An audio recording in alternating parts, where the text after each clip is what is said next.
Hyvää huomenta täältä Helsingin kauppatorilta. Tovin kuluttua Ruotsin kruunuprinsessa Victoria ja prinssi Daniel tulevat tervehtimään helsinkiläisiä.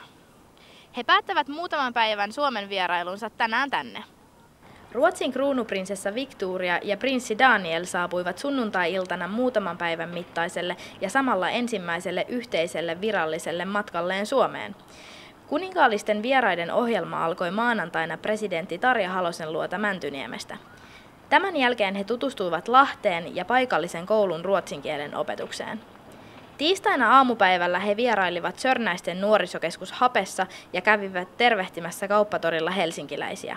Victoria piti lyhyen puheen, jossa hän kertoi heidän olevan onnellisia suomalaisten hyvästä vastaanotosta ja lisäsi suomalaisilla olevan lämmin paikka hänen sydämessään.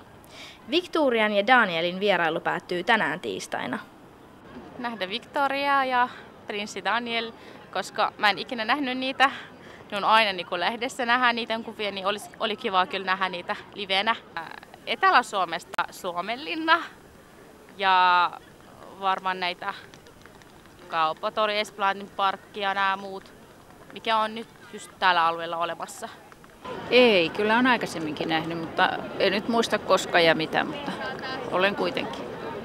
No Suomenlinna toki ja samaten Harakansaari, siellä on hyvin kauniit maisemat tuonne ulkomerelle ja pieni saari, mutta hyvin kaunis. Ja Suomenlinna nyt historiallisestikin on tärkeä Suomi-Ruotsi linjalla.